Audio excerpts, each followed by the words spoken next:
So I'm here with Samir Chopra. My first question to you will be a philosophical consultation. What is it? Good. Well, it's a broad question, and I will try to give as precise answer as I can, given the difficulties involved in defining both philosophical and consultation. So I'll start this by saying something like the following, that I treat every person that comes to me using a perspective which I think was actually inspired by something that you said to me in a conversation that we had earlier a few years ago about that different disciplines deal with the people or their subjects using a certain conception of the person, right? And so, for example, economics might have a conception of the person as a kind of a rational choice actor, right? And moral theory has a conception of the person that is an agent whose beliefs and desires are the causes for their actions. So I think when I encounter my client or my patient or whatever term you want to use to describe them, there's a certain framework I have in approaching them, which is that this person who has come to me, this is an agent, a human being, a unique individual. They have beliefs and values that guide them through their life. I have now encountered them at some point in their journey where they have encountered some kind of crisis that has brought them to me. So I think the first part of the consultation is to keep this in mind as I am talking to them, that they are going to tell me about what has brought them to this encounter here with me. What is the crisis or the problem that they are facing? And so the initial consultation, such as it is, consists of a series of questions that are trying to elicit from them what their understanding of the situation is, what their understanding of what their role might be within it, and in some ways to start to get a handle on what are the beliefs and values that animate their life, that serve as, I would say, as a kind of a foundation for the life they're living. There's a certain motivation that has brought them here. There's a certain end goal that they have in mind. And so my task is to be a guide, a consultant, um, to offer insights and interpretations into what they tell me, and to hopefully have that be something that they find useful in working out their problems by themselves with me as guide and as a kind of a philosophical resource, so to speak, right? So Yeah. I don't have precise philosophical prescriptions for them, but I might integrate philosophy into the insights and interpretations that I offer to them in the course of our conversation. Yeah. So what would you say is your inspiration? I know some people use the Socratic dialogue as a sort of philosophical inspiration. Do you have something similar? There are obviously traditions that inspire you, that serve as a kind of that form the basis through which we view and understand the people who come to see us. And I would say, in that sense, Socratic dialogue can sometimes be a little bit, I would say, confrontational, or perhaps a little bit. There's a sense in which you are trying to show the person that they are perhaps not as knowledgeable as they might conceive themselves to be. There's a certain sort of combativeness in Socratic dialogues. So I think I borrow from Socratic dialogues the idea of the dialogue per se. So I think insofar as there is a Socratic dialogue, it's the idea that is borrowed there is that of an active participant in the conversation, one who is not inhibited in their asking questions of their interlocutor, and perhaps even at times challenging them, which is, of course, a tricky domain to get into, because you do want to let the person know that their viewpoint is in some ways worth hearing out, Hmm. but not necessarily one that passes by without challenge. And that challenge doesn't have to be, logical, like, oh, you just committed a fallacy in that reasoning that you just said, but more along the lines of maybe just pointing out through insight and interpretations that there are alternative viewpoints to be considered, or like, here's another meaning that could be attached to the events that we are considering, right? Yeah. So I would say Socratic dialogue in the sense of a dialogue, not necessarily with the end goal of showing someone that they're actually systematically confused and deceived Yeah. about what their knowledge claims might be. Yeah. So then what would you say are the ethical concerns to consider in such a discussion, if you think there are any concerns? Well, the ethical concerns are, I think there are some that are preliminary to the consultation itself. It's not always the case that I should be talking to this person or that this person should be seeing me. Of course, there's a kind of a self-selecting nature of this in that somebody who's going to reach out to a philosophical counselor is unlikely to be someone who is, not in possession of their thoughts or not thinking completely coherently. But if I do get the sense that counseling for this person will not be helpful because it's not going to work as a kind of dialogue, then I think that typically tends to become quite clear quite early, not just to me, but to my interlocutors themselves. The other kinds of ethical concerns just have to do with wanting to show a kind of sympathetic understanding to even those who might and who often will possess views that you might disagree with, that whose emotional understanding of situations might seem problematic to us, right? I mean, we are human beings. We might have disagreements with those that we counsel, but we have to be self-aware of those disagreements, what the grounds of those disagreements are, and to strive to be absolutely fair to the viewpoints that are being expressed. So, a kind of a mental hygiene on my part to not look around for a convenient container to slot them into, Mm, not look for a convenient framework into which I can quickly slot them into so that they can become an instance of that, to be fully fair to them, to treat them as being unique and distinctive in much the way that I would like to be treated, not just as an example of something or yeah, not just an instance of something, right? yeah. So, So do you think you mentioned challenging before?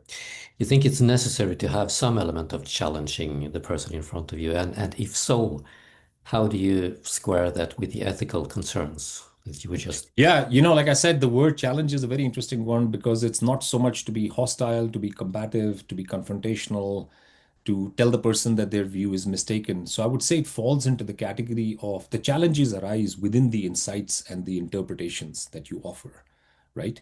It's like someone walking down the street and you being able to look at them from a particular perspective and say that, look, you're walking over the flower pots when you do that, right? When you walk this way. Or, when you make that sharp left turn, you run the risk of banging your car into the driveway wall. So there's a sense in which the challenges come not so much in the sense of you're mistaken, but here's an insight and an interpretation, one of whose effects will be to cause you to reconsider a belief that you might have about something, or a conclusion that you might have drawn about something, or, most ambitiously, which I think is the hardest part of all, is to combat a certain kind of emotional response you might be having to a situation. And I think the last one is the hardest one to do, but it's always I think if you believe that there's a linkage between beliefs and emotions, then I think, are almost duty bound that where some other insight or interpretation might help the emotional responses that are being generated in a particular situation to make them available, right? so apart from, yeah, you mentioned some people who might be better off being referred to some other kind of professional, but apart from that, do you think a philosophical consultation is for anyone? Yes, yes, I think we are at some level informal philosophers, all of us. We pass judgments, we reason, we argue, we have worldviews. Um, I wouldn't say we are amateur philosophers as much as I would say we are unwitting or unthinking philosophers. I also tend to think that philosophical thought permeates, you know, much more than just what we call academic philosophy. So I think people are encountering philosophical issues daily in their lives. And I think when they think about them at some reflective level, you very quickly encounter philosophical reflection. So I think in that sense, living the reflective, self-aware life is for everyone or could be for everyone. And I think in that sense, yeah, philosophical consultation is for everyone, unless, you know, there are circumstances in their own personal case that make it too difficult or too impossible, too difficult for them to actually, to work with a philosophical counselor. So what is it that you get from a philosophical consultation that you will not get from, let's say, coaching, psychotherapy, whatever? I think the biggest advantage that I can see is that in some ways, with a philosopher, with a professionally trained philosopher, with someone who has philosophical expertise or philosophical knowledge, um, I don't know how to quite to say this, but I think there's a sense in which there is a better chance that you will touch or approach or engage with the philosophical thought or doctrine that lies at the heart of some wisdom that we might encounter in attenuated, watered down, modified, or abridged form that you might get from a psychotherapist or a coach or a psychologist, even in some ways. I think there is a way in which philosophy and philosophical foundations have served as the conceptual foundations for these many therapeutic disciplines that have been, these entire superstructures of coaching and instruction and psychotherapeutic methods and interventions have been built on what are still, I think, this a core of philosophical foundations that have to do with human agency, human thought, personality, the human condition, what our human existential crises are. Psychotherapy and psychotherapeutic techniques and interventions are a domain that philosophers, for some reason, and this has to do with the professionalization of philosophy and the formation of academic departments in the 19th century, that this is a domain that we have evacuated and we have turned over to psychotherapy and psychoanalysis in these various coaching professions. And I think these professions, in some sense, are utilizing philosophical principles and doctrines and giving them different names, making them simpler, building, styles of, behavioral interventions based upon these. But at their core remains philosophical claims and foundations. And I think if you would read a conceptual history of psychology, you would see these foundations. If you would read the history of psychoanalysis or any of the great, psychologists or psychotherapists of the 20th century, they are very philosophically sophisticated. They're not, they're not unaware of the philosophical foundations of the discipline. They know exactly what they're doing, right?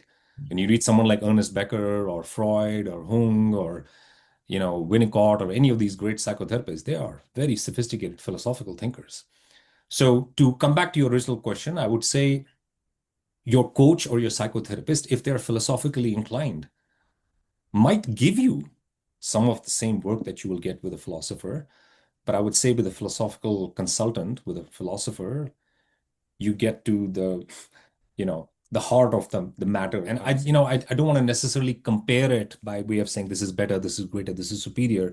But all I would say is that because philosophy serves as a foundation for these disciplines, in some ways you have contact with a body of thought that addresses human problems across space, time, and cultures, and truly brings us into contact with those universal human particulars.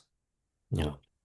It's funny, I've sometimes heard the accusation that we practitioners, we are doing psychology, but you are turning it around. You're saying the psychotherapists are actually, in a way, doing philosophy.